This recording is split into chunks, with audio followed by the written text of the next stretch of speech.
Hey, what's up, everybody? So, as you see in the title, what's 5 ways we're going to use to win more games in ELESTRALS? And we're just going to jump into it. So, way number one, which I think is one of the most interesting mechanics of the game, is we want to misenchant more things. It's okay to not have abilities on our creatures. Like, we don't need to have a Necrof with fire on it. So, I have a few examples on the side here of what I'm doing. Why do we want to misenchant something? Let's say Sonicor is in our hand, right? And they have a face down. If we run Necrofat with fire and then try to ascend in a Sonicor on the next turn, Sonicor doesn't have an ability. But if we say, okay, I'm going to play Necrof with electric on it, oh no, I don't get the expend bonus from it, right? But that sets up for our next play when we want to play Sonicor. And now if we have Sonicor out, this face down that they might have, they can't necessarily use, and we could, kind of free attack.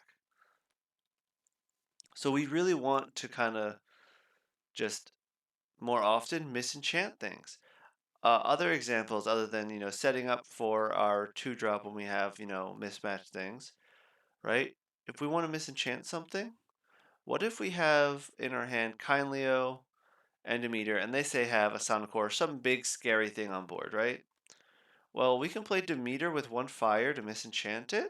We don't get to put the additional earth on it, so that's not very happy. It's upsetting. We can't actually use Demeter's ability. But in this case, we misenchant, and now we can take our fire that we misenchanted Demeter, play Kinleo right after, and immediately Nexus to Kinleo to destroy this Sonicor. Right? So that misenchant, yeah, we lose the Demeter, but now we can, destroy their thing and hit them for 2 at Kindleo right to the face. So if we kind of misenchant correctly, you can make weird different plays that otherwise wouldn't necessarily be usable. And I think those are the two big examples of the Nexus creatures or Elestrals. So you can Nexus, the misenchants off to do something with a different ability, or you use your misenchants to set up for your next turn to surprise, not a surprise opponent, because if we play Necrof with an electric and it's turn one, your opponent's gonna be like, well, why did you play it with the thunder energy? Like, okay, that's weird. And then they're gonna go, oh, they might have Sonicor or like a Vault in hand. So you're telegraphing your moves, but if you protect that Necrof with your own counter runes, and then you flip down Sonicor, Sonicor is really rough to deal with without Invoke. So you can kind of set up your plays like that. So that's way number one. Misenchant more stuff. Next, draw for turn. Instead of running into, something dangerous, like, let me pull that pile I just deleted back, right? So let's say on their opponent's board, they have a bunch of face down stuff. We don't know what they are, but let's say it's game two, we know they run Shield of Achilles, Poison Tip Arrow, etc. And we then they have no other, they don't have a creature in play. They just have, this crazy, we have super control, 4 runes in play. I don't really want to run into that. I could play something and try attacking, and I'm going to lose it right away. So let's say I have, some stuff in play, but I don't really want to run creatures into that because who knows? And then I can expend 1 as instead of making your normal enchant for turn. That action is you can normal enchant, you can ascend for turn, or you can expend that spirit to draw a card, which, if you think about it, is the same rate that you get with Nectar of the Gods. And then you can draw that card. And who knows, maybe, you know, I draw a card and I draw an out. Maybe in this wind deck that I'm playing against, I draw a P Gust, right? And then it's like, okay, P Gust to hand. Well, I can't summon now because I just drew for turn with an expend ability. I'll pass turn. Let's say my opponent's still bricks. They're playing super heavy control. They don't have a creature. Well, now I can play them my P Gust and start knocking out their runes. and then maybe they flip, poison tip, but I, let's say, do some extra drawing, and I could potentially find outs this way, and this would allow me to kind of mess my opponent's board. Running into just a massive board doesn't always work. Maybe you're playing a control deck yourself and you don't have answers, but you dig through and you find yourself your own Shield of Achilles to put face down. Or you find a Nectar of God to draw some more cards to find an Earthquake. Don't be afraid to use that rule of instead of summoning, you can expend one to draw a card when you're behind or when your opponent's board isn't super threatening, but super reactive. Right? Draw for turn.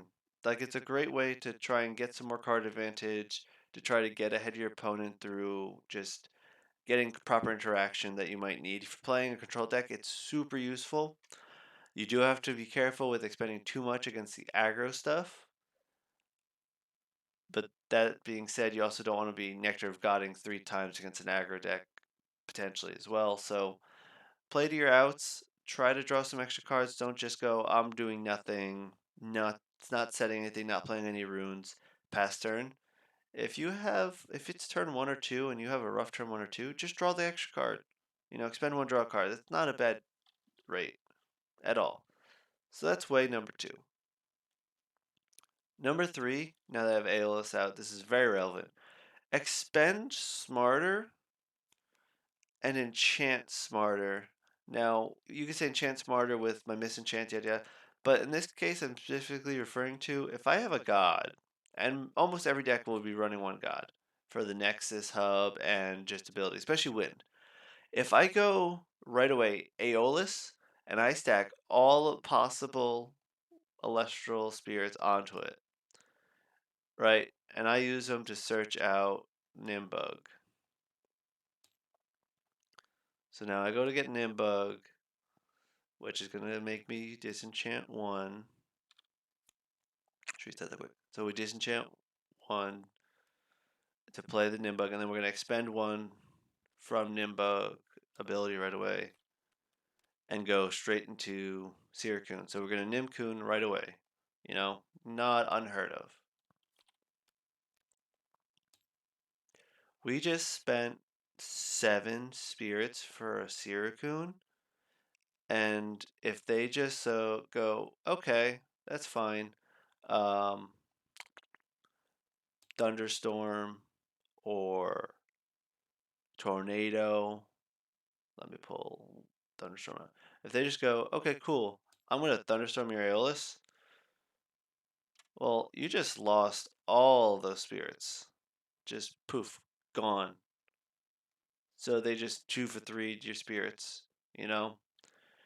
If they pop the Sirikun, well, now you just went down 13 for nothing. So, alternatively, what you could do is go, okay, what do I need? It's turn 1.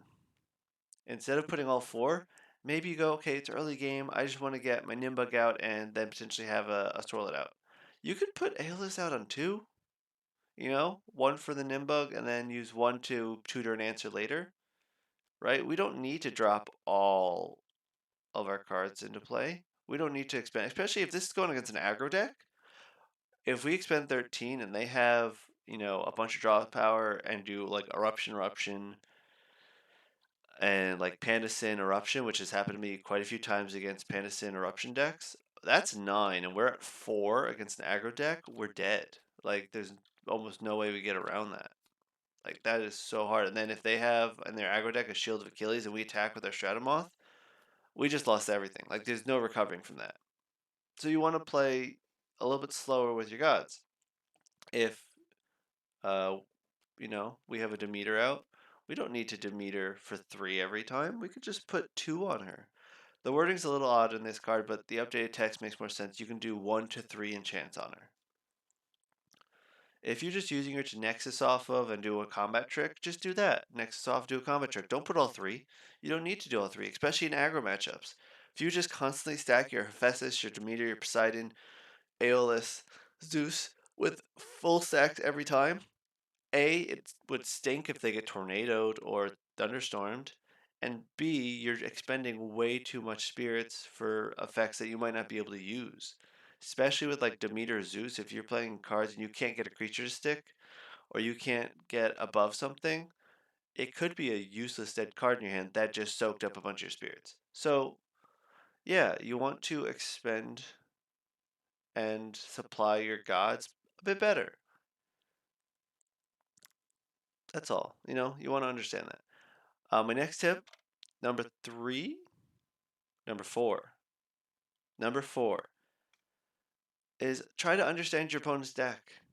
I've had a game, this is anecdotal, but I think it kind of carries over to what you're trying to think, right? I had a game where my opponent basically, we're on game two, and he's basically talking to me because it's a casual game. He's going, well, I know if you have an earthquake, I'm going to lose game by doing this play, but if you don't have earthquake or boom bat, I will win off this. And in my graveyard, I had two boom bats and two earthquakes. And he literally goes, okay, well, knowing what you played last game and kind of knowing how you build your deck works, I don't think you have those left in your deck. So he does a big play, and I just sit there and go, yeah, I don't have them. I have no way to answer that otherwise. That's GG. So if you understand what your opponent's deck is, if you're on game one of three, watch what your opponent has. Try to count how many spirits they have, especially if game one, if they lose in game one, their spirits will generally all be in their discard pile. So you can see exactly how many spirits they run for future games, for game two, game three. So that way you know if they're running Earth and they expended all of their Earth already and they can't play an Earthquake, you know they can't play the Earthquake. Count your opponent's spirits in the graveyard. Once they get to Underworld, it's free knowledge. You can understand exactly what's in their spirit deck if you just take a look, and most decks run 2 to 3 elements. It's really easy to keep track of. You just go, okay, they got 13, 6, and 1. And now you can remember that for the rest of your 3 games to know what your opponent has access to at what stage of the game. That's really good information. You can see if they're running a bunch of draw cards, they run draw cards. You could see what kind of, remember what kind of counter runes they play. Deck knowledge is very good. And having knowledge of what your opponent could feasibly play in a turn or 2 turns based on how much they've expended is very good knowledge to have and can really help you blow out a game or do riskier plays because you know what your opponent can or can't do in a given situation. So try and understand your opponent's deck better. Understand your deck, but understand what your opponent's doing more because you're playing against your opponent. You know your deck's going to do your deck's thing. You have to adjust your deck strategy to what your opponent's doing every game. So knowing what your opponent's doing is the biggest thing you do to try to win the game. And then our last example is just for number 5 of how do you win more games. Don't go so wide all the time. Or don't go so tall all the time, right? So again, we'll go back to our A-list and our Syracuse example, right? And if we go super tall and go straight to Stratomoth, we risk getting just extremely eruptioned. If we go really tall and have like Valkyries, Hephaestus, Hammer of Hephaestus, pretty standard, straightforward, big creature on turn 1 10 combo thing. That's like 5 spirits on one creature if it gets earthquaked, or if they play Tsunami Veritaqua, or if they play P-Gus and tap it down to defense. You just spent 5 for 1, 5 for 2. So you really want to try and not always go super tall, especially against decks that have removal. When you're playing against heavy removal decks, you want to go wide. You don't necessarily want to go straight into your, Capragals and stuff. Well, Capragal on its own can go kind of wide, but you don't really want to go into your Leica Vaults right away and stuff like that, because if it gets removed, going tall just means they just got so much more out of you. If you try to go into a 2 drop and attack and they shield it back, you just lost all your board state. If you go 1 drop, and they attack into them and they have a shield, you still have a 1 drop in play. So try and not always just windmill slam your big beaters, even if they have protection. Like, you know, if you go back to my previous video of my Majesty ramp deck tech, you play Majesty turn 1 and attack, and it got shielded right away. So I just lost 4 spirits. I had a little bit left on board. I tried to do the ability again, and it stuck, thankfully. But if I didn't have the way to get Majesty out right away again, I was just, out of luck. So try to not always go super tall.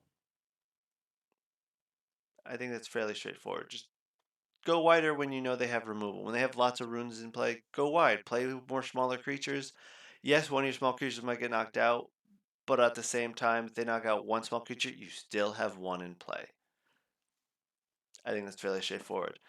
So just as a wrap up, guys. Remember, we just want to win more games. So how do we win more games? We're gonna misenchant more stuff. We're gonna set up turns better.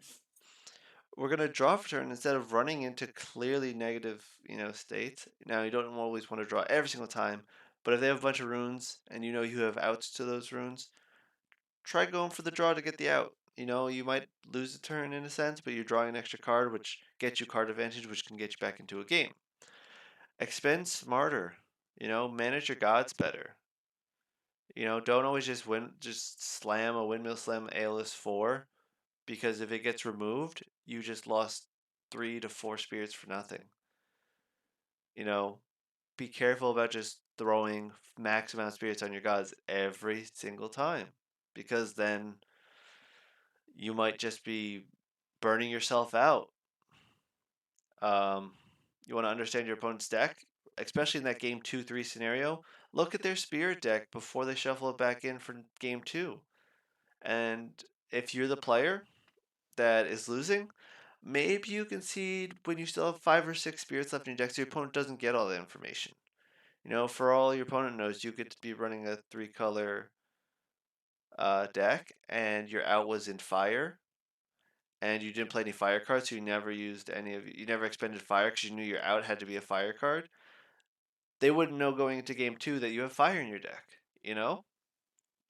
So learn your opponent's deck and the same thing. Try not to give your opponent too much information at the same time.